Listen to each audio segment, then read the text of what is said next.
Hello,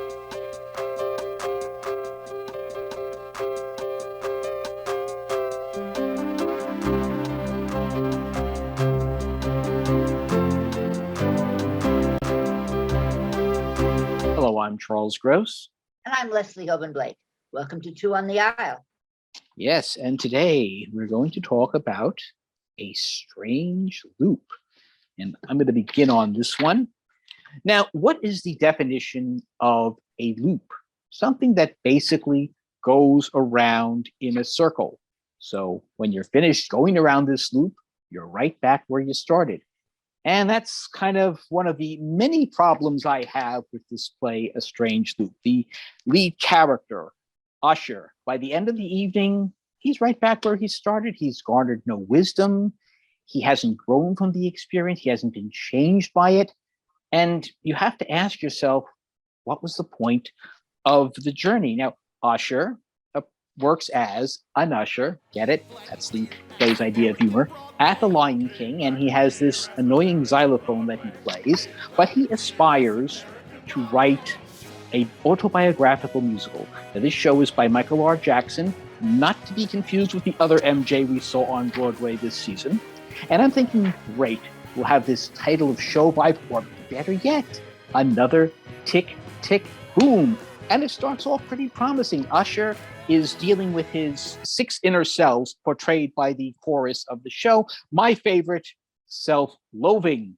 But then the show kind of veers off course, and we meet Usher's family, who would first get into a thing with him, well, you should write more like Taylor Perry, then go into the fact that he is gay. Oh, did I mention Usher is Black, he is overweight, and he is gay. And then that's the whole rest of the show. I mean, 20 minutes or more, hearing a chorus singing, AIDS is God's punishment. The material feels very dated, and worse, it feels boring. I just sat there hoping that something would happen, but no. We go around the loop, we're back with the annoying xylophone, and that's pretty much it. Well, okay. I had to stay quiet. Now with a very different point of view. My rebuttal. Charlie made me promise not to interrupt, so I didn't interrupt. They're not selves, they're thoughts. He lives with the thoughts in his head, and the thoughts in his head keep him from moving forward. They are all negative thoughts. They're thoughts about being Black. They're thoughts about being gay. They're thoughts about being overweight. And those things pull him down. They take away any sense of self-confidence that he might have. He has a mother who sits around saying, why don't you write a Tyler Perry kind of play? That everybody loves those. And he doesn't know what to do. And this is what happened. Michael R. Jackson has been interviewed to death now.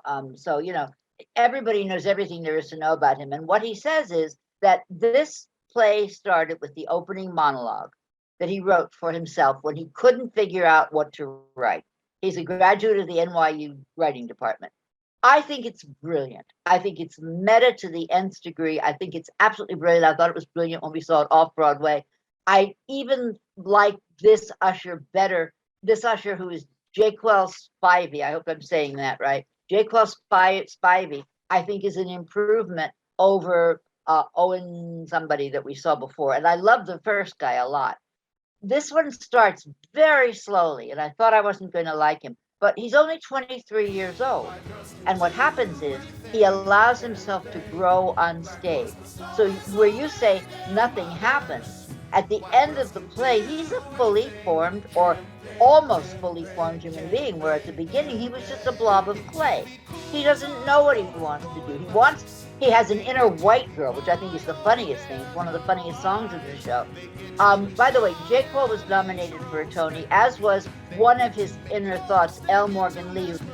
And L. Morgan Lee is the first openly transgender actor to be nominated for a Tony. I just contradict almost everything you say. At every moment, he hears the thoughts, the same thoughts that he's had, and you see them click, and he's going to change that. He's going to move forward from that. So when it ends, yes, he's back where he was, but his thoughts won't go forward with him in the same way. And this is, rather than just a particular loop, this is almost like a Moebius strip. One of those things that goes like a roller coaster. It's a figure 8.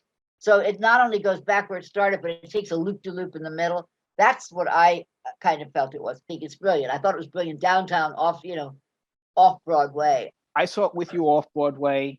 I was not impressed with it then. Frankly, if anything, I was less impressed with it on Broadway. It may well win the Tony. I think it won the Pulitzer Prize off Broadway, but It did. It just this did. this would not be the first time that I have vehemently disagreed with the choice of both the Pulitzer Prize and the Tony Award.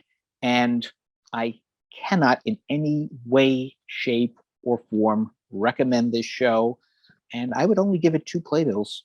Okay, well, I'll make up for yours. I'll give it 5. And that is our review of Strange Loop. And when you go to the theater, look for Leslie and me, us too. On the aisle. I knew who chose to turn